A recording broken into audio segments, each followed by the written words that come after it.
When writing a lowercase letter in cursive style, always start on the bottom line. To write Z, go all the way up, zigzag across, down and along.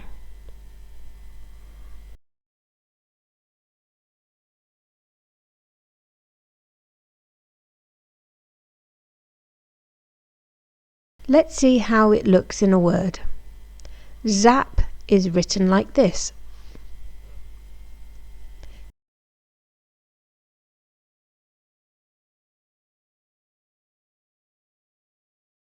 Pizza is written like this.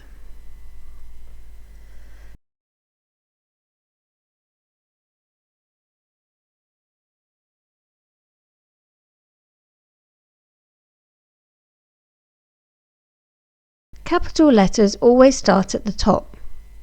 To write capital Z, zigzag across, down and along.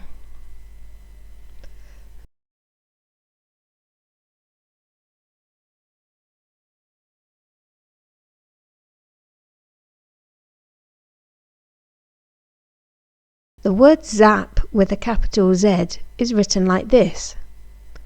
Capital letters never join with the rest of the word.